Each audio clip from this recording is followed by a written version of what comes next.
j'espère que vous allez bien malgré la date fatidique du premier tour qui arrive à grands pas, accompagné d'une intensification des tensions entre les militants sur les réseaux sociaux et la prolifération de commentaires YouTube du style Mélenchon président, Zemmour 2022 ou Hidalgo présidente. Ah non pardon, excusez-moi, il n'y a pas de commentaires sur Hidalgo en fait, je me suis gourée. Et Anne Hidalgo aussi, vous êtes vivante?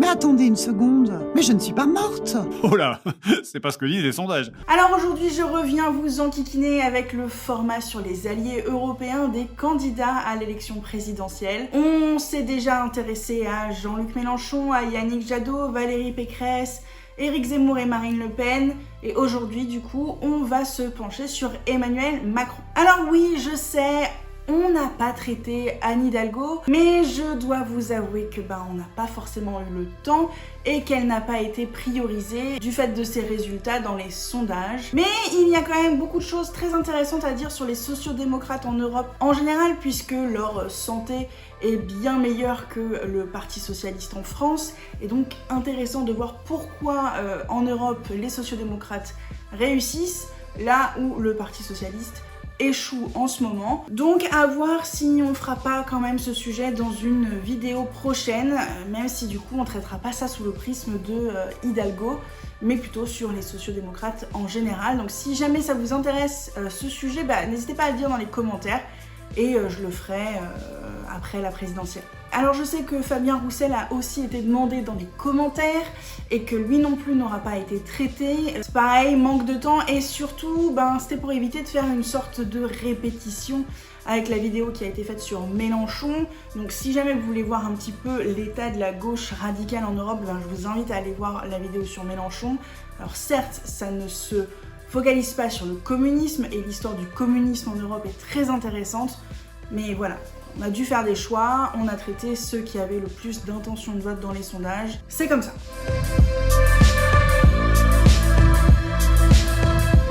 Alors comme pour les précédentes vidéos de ce format, on ne va pas revenir sur le programme Europe d'Emmanuel Macron, ce n'est pas le sujet. Par contre, si vous voulez en savoir un petit peu plus sur les projets des candidats, je vous invite à aller regarder la vidéo de Théo, qui est très bien et qui est sorti il y a quelques jours sur ce sujet. Mais sans rentrer dans le détail programmatique, on va quand même donner un petit peu de contexte sur les positions d'Emmanuel Macron sur les sujets européens de manière très brève et générale. Alors, vous le savez certainement, ce n'est une surprise pour personne, Emmanuel Macron est l'un des candidats les plus pro-européens qu'on a sur la ligne de départ pour le premier tour. Je suis venu vous parler d'Europe. Encore, diront certains. En effet, il n'y a pas beaucoup de candidats qui se revendiquent ouvertement pro-européens. On a Jadot, on a Hidalgo et on a Macron. Pour le reste, c'est un peu moins revendiqué, voire complètement eurosceptique ou europhobe. Le sujet Europe est un des grands axes de la campagne d'Emmanuel Macron et c'est par exemple aussi le cas chez Yannick Jadot. C'est les deux candidats qui vraiment mettent le paquet sur ce sujet. Alors Emmanuel Macron avait déjà fait des questions européennes un enjeu phare de sa campagne en 2017 et ça a perduré lors de la totalité de son quinquennat, qu'on soit d'accord ou pas avec ce qu'il a fait sur cette question. Donc sans surprise, le sujet européen revient en force pour cette campagne électorale avec ce qu'il revendiquait déjà en 2017, l'approfondissement d'une souveraineté européenne sur plein de thématiques comme le numérique, l'environnement ou la défense. Mais alors, encore une fois, pour mettre en œuvre son projet européen, il faut avoir des alliés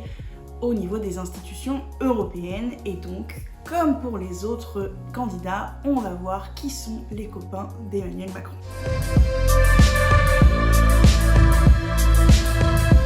Alors au sein du Parlement européen, les alliés d'Emmanuel Macron siègent au sein du groupe Renew Europe qui regroupe des élus qui se revendiquent progressistes, libéraux, centristes et démocrates. Et ce groupe est la troisième force politique de la Chambre parlementaire européenne. Et ça, c'est une place plutôt de choix. C'est une position très importante. En effet, en tant que troisième force politique, le groupe Renew est ce qu'on appelle un kingmaker.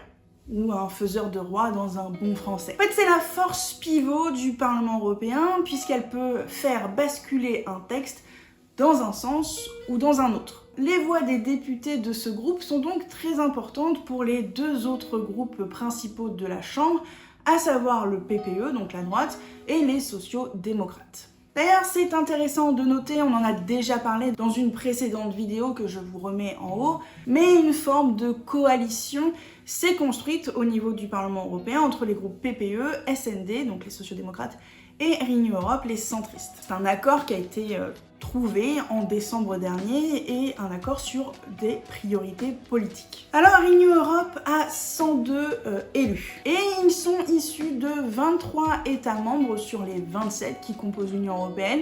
Donc du coup on a une couverture qui est plutôt pas mal. Certes c'est pas au niveau du PPE qui lui couvre tous les pays de l'Union européenne, mais c'est pas dégueulasse du tout.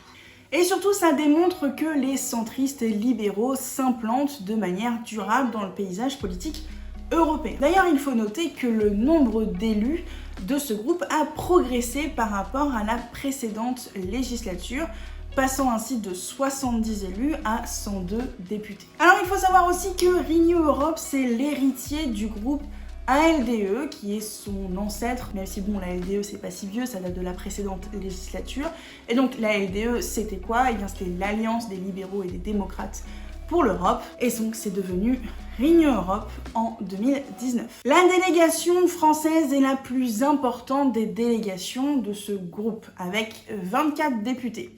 Initialement ils étaient 23, mais ils sont passés à 24 il y a peu, avec l'intégration d'une élue européenne française issue des Verts. Cette délégation, elle est présidée par deux femmes, Valérie Hayé, qui est membre de La République En Marche, et Marie-Pierre Vedrenne, qui, elle, est issue du MoDem. A noter que Valérie Hayé fait d'ailleurs partie de la campagne d'Emmanuel Macron et qu'elle est chargée des questions européenne notamment. Autre élément intéressant pour Emmanuel Macron, eh bien, c'est que la présidence du groupe Renew Europe est assurée par Stéphane Séjourné, un Français. Alors évidemment, pour Emmanuel Macron, c'est un appui et un soutien de poids puisque Stéphane Séjourné est proche d'Emmanuel Macron, c'est un ancien conseiller de ce dernier, même lorsqu'il était ministre de l'économie sous François Hollande. Et donc, en tant que président de groupe, Stéphane Séjourné discute évidemment avec bon nombre de députés européens, mais pas que, il discute aussi avec les présidents des autres institutions européennes et les commissaires européens, la présidente de la commission, etc. etc. Donc, plutôt intéressant. Ce qui est aussi intéressant avec le groupe Renew Europe, c'est que quand bien même il soit composé d'élus très libéraux sur les sujets économiques qui viennent principalement des pays du Nord, et aussi d'élus qui sont plus interventionnistes d'un point de vue économique, comme par exemple en France ou en Roumanie, bien ce groupe a quand même une discipline de vote très forte, comme vous pouvez le voir sur ce graphique. Donc ça veut dire qu'en gros, Renew Europe vote dans plus de 90% des cas en bloc, donc la même chose, ce qui veut dire qu'il y a une belle unité dans le groupe, malgré le fait qu'il puisse y avoir des divergences sur certains sujets. Au sein de la Commission européenne, eh bien, les centristes et les libéraux ont 4 commissaires européens qui sont affiliés au parti politique européen ALDE. Et ils ont même une vice-présidente exécutive, donc c'est un des postes les plus importants de la Commission, et c'est Margrethe Vestager que vous connaissez certainement, puisque c'est celle qui chasse un petit peu les GAFAM. Et en termes de portefeuille, eh bien, les centristes et libéraux ont aussi des choses plutôt intéressantes et importantes, comme par exemple la concurrence, le numérique, la justice, les valeurs européennes et la transparence, l'énergie, et on peut aussi mentionner le marché intérieur qui est assuré par Thierry Breton, qui, même s'il est indépendant, donc il n'est pas affilié officiellement à un parti politique européen centriste comme la LDE ou le Parti démocrate européen, il fait quand même partie de la famille Renew Europe, donc on le mentionne. En plus, il a été nommé par Emmanuel Macron en 2019, après les élections européennes, et ce aussi après le rejet par les députés européens de la candidature de Sylvie Goulard, si jamais vous vous en souvenez. Alors, les centristes ont quand même moins de commissaires européens que le PPE ou les sociaux-démocrates, qui, si je m'en rappelle bien, en ont 9 chacun, mais il y en a quand même 4-5, ce qui n'est pas dégueulasse du tout et ce qui permet d'avoir une influence assez importante au sein de cette commission.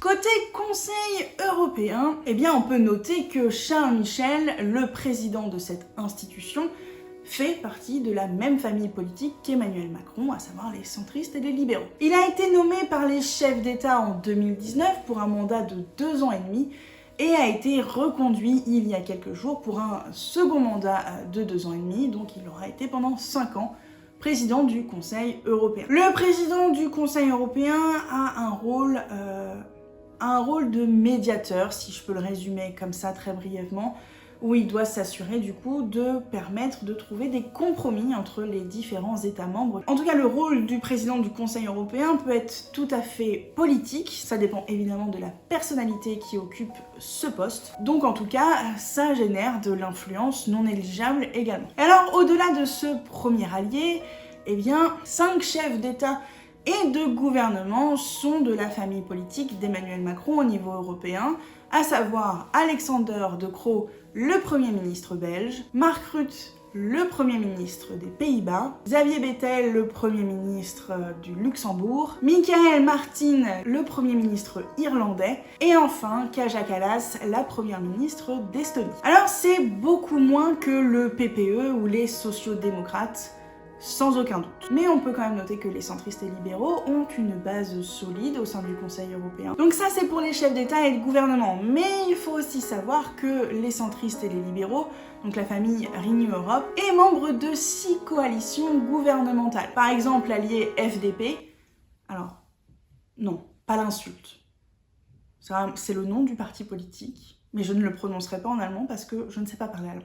Mais en tout cas, les FDP sont membres de la coalition tricolore en Allemagne avec le SPD, donc les sociaux-démocrates, et Grünen, donc les Verts. En tout cas, cette famille politique européenne centriste libérale figure dans 12 gouvernements européens si on compte la France, ce qui démontre qu'il y a une présence non négligeable, une influence aussi, même si évidemment c'est un peu plus limité que pour le PPE ou les sociaux-démocrates. Alors pour en revenir à l'Allemagne, c'est intéressant de se pencher sur cette nouvelle coalition tricolore menée par Scholz, le chancelier allemand, car en fait, eh bien, cette coalition, elle est très proche, idéologiquement parlant, d'Emmanuel Macron, notamment sur les questions européennes. Parce que vous le savez certainement, mais cette coalition, elle se fonde sur un accord entre les 3 partis qui la composent.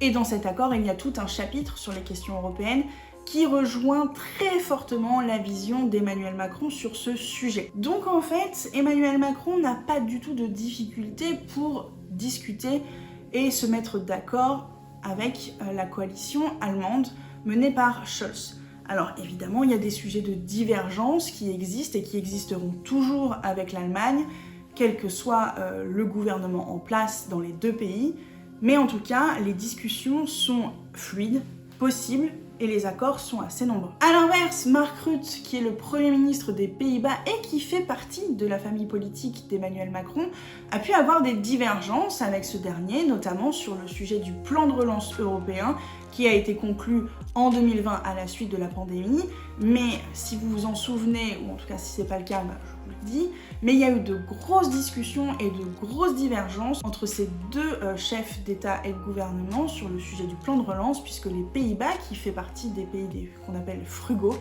ne voulaient pas de ce plan de relance initialement. Alors ça a été accepté à la fin, tout est bien qui finit bien. Tout ça pour vous dire qu'au Conseil européen, il est tout à fait possible d'être en accord avec un chef d'État ou de gouvernement qui n'est pas issu de votre famille politique européenne et vous retrouver à certains moments en désaccord avec un chef d'État ou de gouvernement qui pourtant fait partie de votre famille politique. Mais quand bien même, avoir des gens de votre famille politique, même s'il peut y avoir des divergences sur certains sujets, eh bien ça aide beaucoup pour l'influence.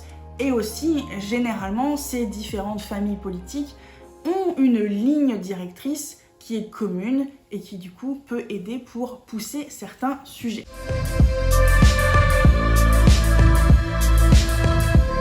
S'agissant des partis européens, eh bien contrairement au PPE ou aux sociaux-démocrates, eh bien les centristes et les libéraux sont splittés dans deux formations politiques européennes, à savoir l'ALDE, donc l'Alliance des libéraux et démocrates pour l'Europe, et le PDE, donc le Parti démocrate européen, qui a été fondé et qui est présidé par François Bayrou. Alors, plusieurs députés européens français qui ont été élus sur la liste Renaissance ne font pas partie du PDE ou de l'ALDE, et donc tout ce joli monde se retrouve sous la bannière Renew Europe. Mais Renew Europe est à ce jour un groupe parlementaire, ce n'est pas un parti politique européen. Les partis politiques européens qui sont reliés à ce groupe, c'est l'ALDE et le PDE. Alors l'ALDE compte pas moins de 70 partis politiques nationaux affiliés et ils sont issus de 43 pays européens, donc vous vous en doutez, bien au-delà de l'Union européenne. Et par exemple, petite anecdote, le parti politique du président ukrainien Zelensky est affilié à l'ALDE. Le Parti démocrate européen, pour sa part, compte à peu près une vingtaine de partis politiques affiliés qui sont issus de 15 États européens. Alors maintenant qu'on a vu qui étaient les alliés de Macron dans les institutions européennes, on va se pencher sur la santé électorale des centristes et des libéraux dans les États membres de l'Union européenne. Alors comme on l'a dit plus tôt, ce courant politique existe dans la grande majorité des États membres. Mais dans certains endroits, eh bien, les centristes et libéraux sont quasiment inexistants ou alors très faibles. C'est par exemple le cas de la Croatie, de Chypre, de Malte, du Portugal, de la Grèce ou encore de l'Italie. Où là, eh bien, les partis centristes et libéraux sont en dessous de la barre des 5% dans les sondages. En Espagne aussi, les libéraux sont passés sous la barre des 5% dans les sondages. Alors que Ciudadanos était pourtant aux alentours de 25% en 2018. Alors, comme vous pouvez le voir sur ce graphique, eh bien Ciudadanos est en chute depuis 2018. Après avoir été très haut, il ne cesse de baisser pour atteindre aujourd'hui 3% dans les sondages. Et le parti subit une succession de défaites aux élections en Espagne. Dans pas mal de pays européens, eh bien, les centristes et les libéraux sont aux alentours de 10% dans les sondages. Donc ils existent, mais c'est souvent la 3e, 4e ou 5e force politique du pays. Par exemple, le cas en Autriche, en Bulgarie, en Finlande, en Lettonie, en Lituanie, en Slovaquie, en Slovénie, en Suède ou encore en Pologne. C'est aussi le cas en Allemagne où le FDP, on en a déjà parlé, est aux alentours de 10%. Alors au Luxembourg, les libéraux sont aux alentours de 16% et c'est la 3e force politique du pays, mais malgré ça, eh bien, ils ont le poste de Premier ministre avec la personne de Xavier Bettel. En Irlande, les libéraux sont aux alentours de 20% dans les sondages et ont là aussi le poste de Premier ministre avec Michael Martin. Et ils sont d'ailleurs en progression après avoir connu une chute en 2019. En Belgique, les centristes libéraux sont également en bonne forme, particulièrement à Bruxelles et en Wallonie. En Flandre, c'est un petit peu plus compliqué. Et c'est Alexander De Croo, qui est centriste libéral, qui est à la tête du gouvernement belge, car oui, il y a un gouvernement en Belgique. Arrêtez d'être des mauvaises langues les Français. Le courant centriste libéral est en tête en Estonie, en Tchéquie et aux Pays-Bas. En Tchéquie, ANO, le parti centriste libéral, est en train de connaître une remontée dans les sondages après avoir perdu les législatives de très peu il y a quelques mois. En Estonie, eh bien, vous pouvez le voir sur ce graphique, il n'y a quasiment que des libéraux centristes et ils sont évidemment à la tête du pays avec la première ministre Kaja Kallas. Aux Pays-Bas, eh bien, c'est Mark Rutte qui est Premier ministre et ça depuis déjà 11 ans. Et donc les libéraux centristes sont en tête dans les sondages également, avec deux partis politiques, le VVD qui est plutôt centre-droit et D66 qui est plutôt centre-gauche. En Hongrie, enfin, le parti Momentum a fait partie d'une coalition regroupant plein de partis politiques hongrois pour essayer de dégager Viktor Orban lors des élections législatives qui se sont tenues le week-end dernier. Cette coalition n'a pas réussi à récupérer le pouvoir au détriment de Viktor Orban qui est confortablement réélu avec une majorité assez écrasante, puisque d'ailleurs, la coalition dont fait partie les centristes libéraux a fait un score moins important que ce qui était prévu dans les sondages. Ainsi, vous pouvez le voir, le courant idéologique centriste libéral existe bel et bien en Europe, est assez stable, solide, même si dans certains pays ça chute, tandis que dans d'autres ça progresse ou ça se maintient. Bref, j'espère que cette vidéo vous aura plu et qu'elle vous aura donné une photographie assez complète de l'état des centristes libéraux, progressistes, démocrates, je sais pas quel nom vous voulez leur donner. Alors, je pense pas qu'on va se revoir avant le premier tour de la présidentielle. Donc vraiment, n'oubliez pas d'aller voter, de vous déplacer pour faire entendre votre voix. Quoi que ce soit, votre vote, on s'en fout, vous votez ce que vous voulez, mais l'important c'est d'aller voter. Mais en tout cas, je pense qu'on se retrouvera donc pour l'entre-deux-tours. Je vous souhaite une bonne fin de campagne présidentielle. Vivement que ça se termine. À bientôt sur WIP, des bisous.